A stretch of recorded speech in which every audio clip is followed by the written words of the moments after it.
स्वः तत्सवितुर्वरेण्यं भर्गो देवस्य धीमहि धियो यो नः प्रचोदयात्. सुख आणिक दुःख यांना सांधते आहे. जीवनाशी ती कधीची भांडते आहे.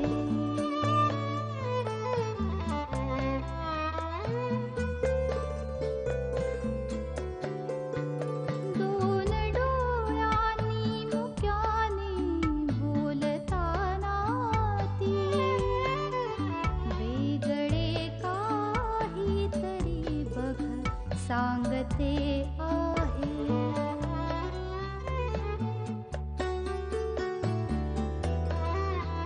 जीवनाचे एक गाणे गात जाताना वेगळीशी चाल त्याची बांधते आहे. जीवनासाठी जणू ही अकस्मिता सुखाणिक दुःख वेडी अवंतिका.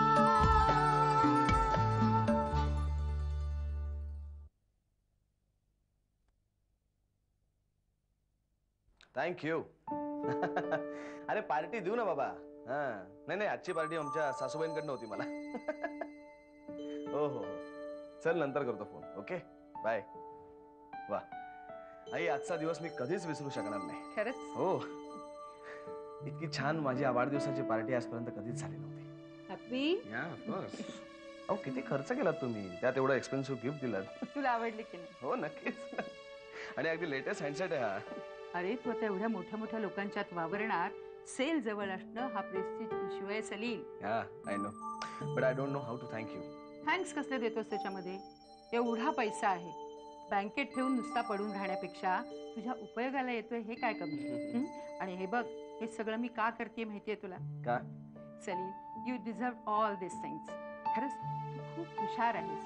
काहीतरी वेगळं करून दाखवायची तुझ्यामध्ये जिद्द आहे, तो स्पार्क आहे सलील तुझ्यामध्ये. आणि म्हणूनच तुझं स्वप्न साकार करण्यासाठी मी ही मदत करते. आणि हे बघ, तू माझं जावई आहेस म्हणून मी हे काही करत नाहीये. हा, तुझ्यामध्ये ती ॲबिलिटी आहे. बघशील तू उद्या की मी प्राऊडली सगळ्यांना सांगीन की हा माझा जावई आहे. आई, खरं म्हणजे तुमचा आशीर्वाद हीच माझ्याकरता खूप मोठी गिफ्ट आहे. पाया पडतो. खूप मोठा रे सलील, खूप मोठा. वा वा वा वा वा, झकास जेवण झालं. केवढे पदार्थ केले होतेस का? हो, पण ज्याच्यासाठी कौतुकाने पदार्थ केले होते तो जाऊन बसलाय सासूबाईंकडे. चिकन बिर्याणी खात असेल. सकाळ सकाळच फोन केला होता त्याने. मोबाईल देऊन त्याचंही तोंड बंद करून टाकलंय. मोबाईल देऊन तोंड बंद कसं होईल? उलट आणखीन बोलत असेल तू. सगळीच कसली थट्टा सुचते तुम्हाला? मला अगदी खरं सांगा, आज तरी निदान या मुलांनी घरात राहायला नको होतं का? बरं, तो रीमा बरोबर गेला तर मला त्याचं काही वाटलं नसतं, पण त्या साठेबाईंबरोबर वाढदिवस साजरा करायचा. त्यांनी पण अगदी महागाईची वस्तू दिली आणि ती घेतली. सगळा स्वाभिमान ना गुंडाळून ठेवला यांनी. काय त्या बाईनी जादू केली त्याच्यावर कुणाच? बाईनी नाही, बाईंच्या पैशानी.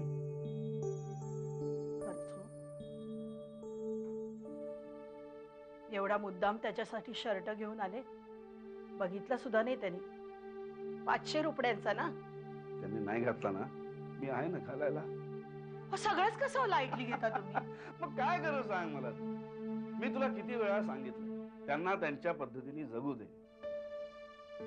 त्यांच्या महत्वाकांक्षा, त्यांची स्वप्न आपण पूर्ण करू शकलो नाही ही वस्तुस्थिती आहे. सोडून त्यांना आपली गरज झालेली नाही. गरज नाही, आपला उपयोग राहिला नाही म्हणा. पैसे नाहीत ना आपल्याकडे. आई बापानी मोठं करायचं, लग्न लावून द्यायचं. त्यांचं कर्तव्य त्यांनी केलं, संबंध संपला. असंच असतं का? नाही, आधी असं नव्हतं, पण हल्ली हल्ली असंच झालंय. दोघांनी मिळून मुलं मोठी होईपर्यंत घर उभं करणं, त्या मुलांना मोठं करणं, एवढंच ध्येय ठेवायचं होतं. आणि एकदा ती मुलं मोठी झाली की पुन्हा एकदा फक्त दोघांनी जगायचं, एकत्र असून अलिप्त असल्यासारखं.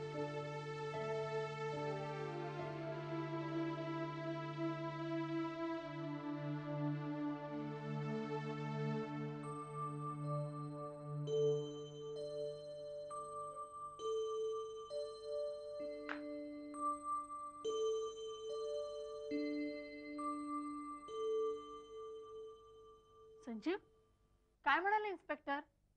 लागला काय तपास? अरे बोल ना काहीतरी, तू बोलत का नाहीयेस? तुझ्या अशा गप्प गप्पा राहण्यानं ना वेळ लागेल मला एक दिवस. तू जा ग, मला बोलायची अजिबात इच्छा नाहीये. अरे तुझ्या वागण्यातून मला असं फील येतोय की घरात जे काही झालं त्याला मीच जबाबदार आहे. हो हो, तू जबाबदार आहेस. की मुद्दामून वागले का अशी?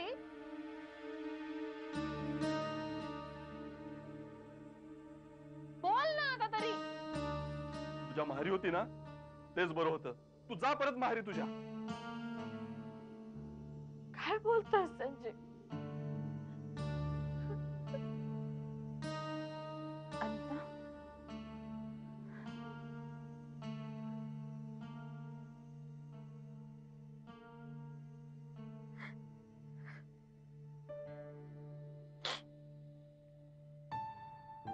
संजीव, तुम्ही काय बोलतात?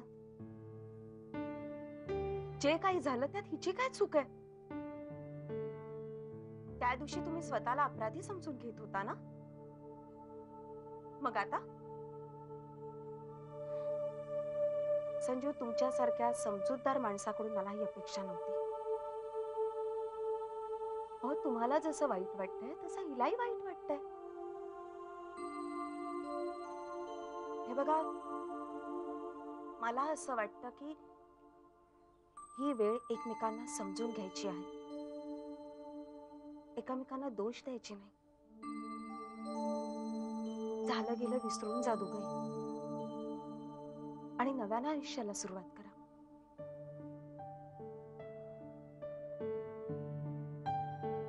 संजीव, तुम्हाला पटतंय का मी काय म्हणते ते? सॉरी अनिता.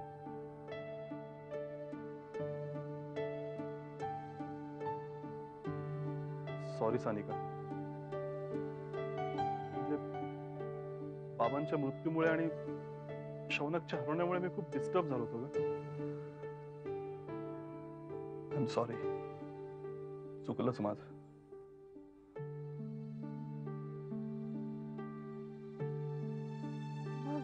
मी आईकडे जाऊ नको ना?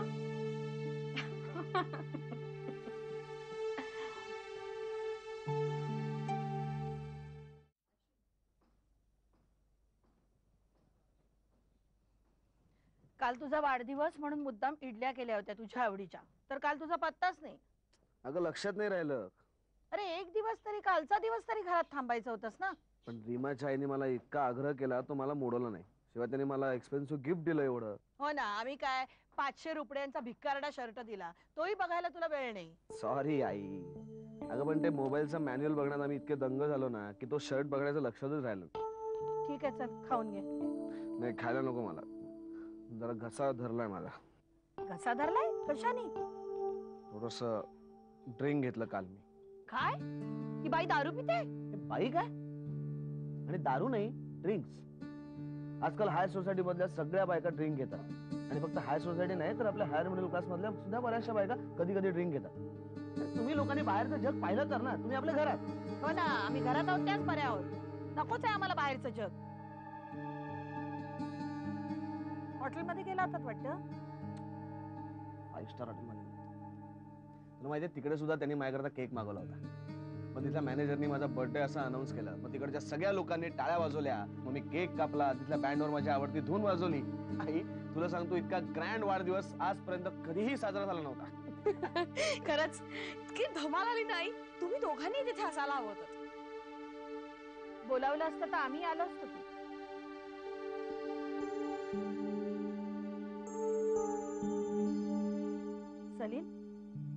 काल तू माझ्याकडून औक्षण सुद्धा करून घेतलं नाहीस रे. काल तुझा वाढदिवस चांगला साजरा झाला हे चांगलंच आहे. अरे पण आपल्या घरातही तो चांगल्या तऱ्हेने साजरा करता आला असता. अरे असा प्रत्येक प्रसंग जर आपण हॉटेलमध्ये साजरा करायला लागलो तर या घराला आनंदाचे प्रसंग मिळणार कधी? आई अगं घरातल्या बायकांना त्रास नको म्हणून हॉटेलमध्ये जायचं. एरवी तुम्ही करताच ना सगळं. मला नाही रे त्रास वाटत. खरं सांगू, काल किती कौतुकाने तुझ्यासाठी सगळे पदार्थ केले होते. आई तुला पण एवढा भयंकर उत्साह असतो ना. आणि माझ्या आईला वेळच नसतो, ती घरातच नसते ना. हो ना, आम्ही रिकाम टेकड्या, आमच्याकडे वेळच वेळ. आई आता जाऊ दे ना, काय एवढं. ठीक आहे बाबा, नाही बोलत. आधी खाऊन घे बरं. नाही खायचं तर तू नावच काढू नको. कालच्या जेवणात इतकं गच्च भरलं ना पोट की एवढीशी सुद्धा जागा नाही आता पोटात. हिची आई पण एवढा आग्रह करत असते ना सतत. हे चल, मला उशीर झालाय, साईटवर पळायचंय. चल रीमा, आज चल.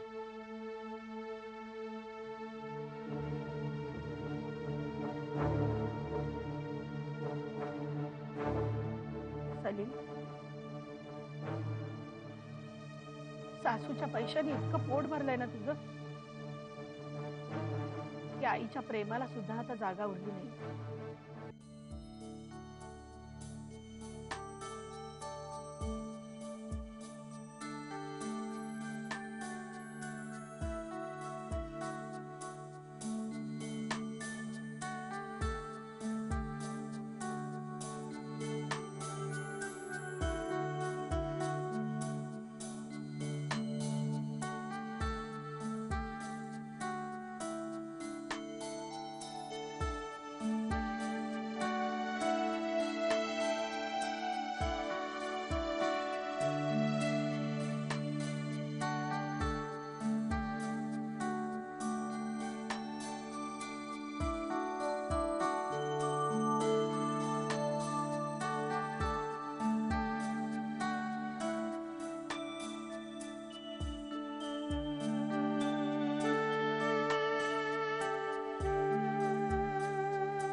काय रे? It's good news. What happened? मी आता डॉक्टरांशी बोलून आलो हा. आणि त्यांनी सांगितलं की तुला ते लगेच डिस्चार्ज देणार आहे. God don't tell me. खरंच? खूप बरं झालं. मला घरी जायचंच आहे रे. हॉस्पिटलमध्ये राहून राहून आणखीन आजारी वाटतं. कधी जायचं? कधी म्हणजे उद्या. Very good.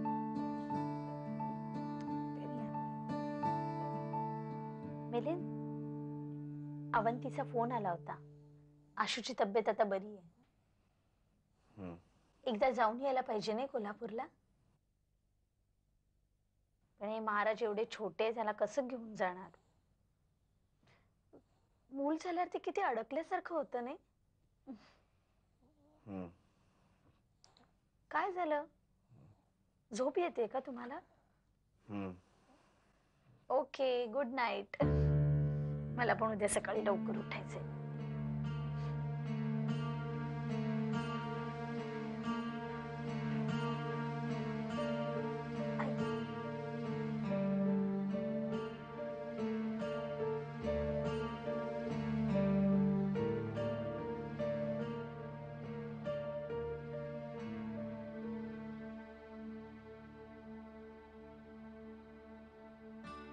उर्मिलाला माझ्याबद्दल काहीच वाटत नाहीये.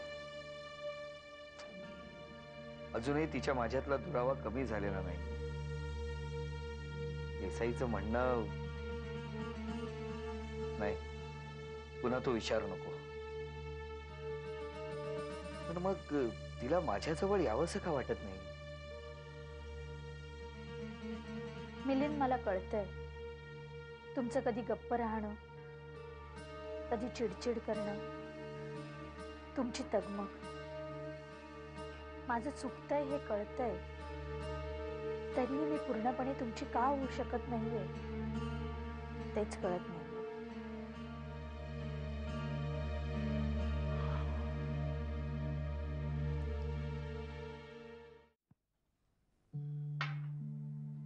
वहिनी साहेब, आता कशी आशुताईंची तब्येत? चांगली आहे. काल जिना उतरून खाली पण आली होती. वय बरं झालं बाई. मला मात्र सारखी रुकरुक लागून राहिली. मी थांबायला पाहिजे होतं तिच्याजवळ. अवंतिका, तू घरी आलीस तेच बरं झालं. तिथे राहिली असतीस तर तुलाच त्रास झाला असता ग. पण माझी सख्खी मैत्रीण आहे ती. तिला काय वाटलं असेल मी असं सोडून आले? अगं हो, तुझी मैत्रीण आहे ना ती. मग ती कसा गैरसमज करून घेईल तुझ्याबद्दल? पण माझं इथे अजिबात लक्ष लागत नाही. सारखं वाटतं उठून तिकडे निघून जाऊ म्हणून. तरी रोज फोनवर बोलणं चाललंच आहे. हे एक बरं आहे ना मम्मा. मम्मा, फोनचा शोध लागला नसता तर काय झालं असतं? आपल्या माणसाची बातमी कळेपर्यंत केवढं टेन्शन. हॅलो हॅलो ममा, अभि बोलतोय. अभिषेक, बोला. ममा, ऍशला आजच डिस्चार्ज देत आहेत. That's good news. या, तेच सांगायला फोन केला होता मी. आम्ही उद्या परत येतोय ममा. हो, सौरभ येईल तुम्हाला घ्यायला, पण अंधार पडायच्या आधीच परत या. हा, ओके. तुम्ही सगळे ठीक आहात ना? हो हो. ठीक आहे, मी ठेवू. आपण उद्या भेटू. Okay, bye bye. This good news. अश्विनीला आज डिस्चार्ज मिळतोय. अरे वा, देवच पावला. अरिष्ट टळलं आपल्यावरचं. शोभना, आता अश्विनी घरी आली की एक छान सत्यनारायणाची पूजा कर. ती माझ्या मनातलं बोललीस बघ. या घरावर यापुढे कुठल्याही प्रकारच्या अशुभाची सावली पडायला नको.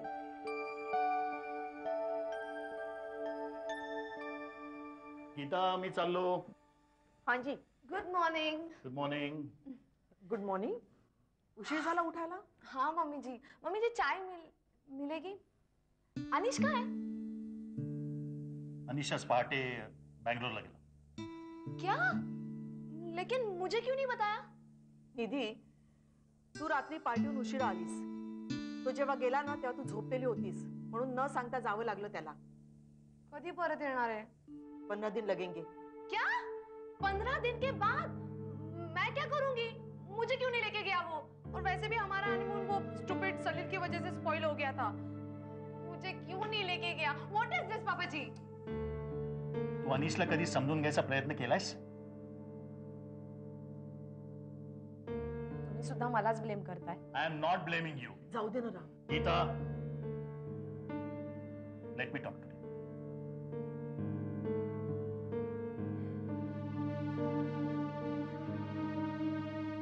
बोलिए ना. निधी, अनिशा आणि तुझ्या स्वभावात खूप फरक आहे. तरी त्यानं तुला समजून घ्यायचा, जाणून घ्यायचा प्रयत्न केला, पण तू तुझी लाईफस्टाईल चेंज करतच नाहीयेस. You still behave like a child. तू आता लहान नाहीयेस. You have to behave like a grown up. आणि हे मी तुला आधीही सांगितलं होतं, पण तू समजून घेशील तर ना. गीता, जेव्हा कल्चरल डिफरन्स म्हणतो ना, तो हा. ऐसी क्या बुराई है हमारे कल्चर में? आम्ही मौज मजा करतो, एन्जॉय करतो, यात आमचं काय चुकतं? रडत कुणत तर बसत नाही ना. आणि मला खोटं वागणं अजिबात येत नाही. मला जे पटतं, मला जे चांगलं वाटतं तसंच मी वागते. म्हणून काय वाटेल ते. मला मान्य आहे की त्या दिवशी मी ड्रिंक घेऊन आले, माझी चूक होती, पण त्या व्यतिरिक्त माझ्यातून काही चूक घडली असं मला नाही वाटत. तुझी चूक तुला कळेल तेव्हा ना. I am really worried about अनिश.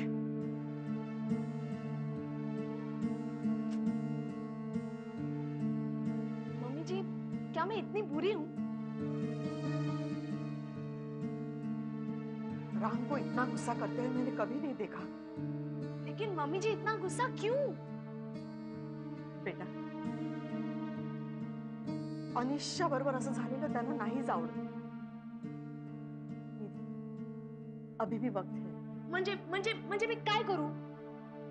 नहीं मम्मी जी, मैं यहाँ नहीं रहूंगी। जब अनिश घर पे वापस आए ना तब मुझे फोन कीजिएगा, मैं तभी वापस आऊंगी। दीदी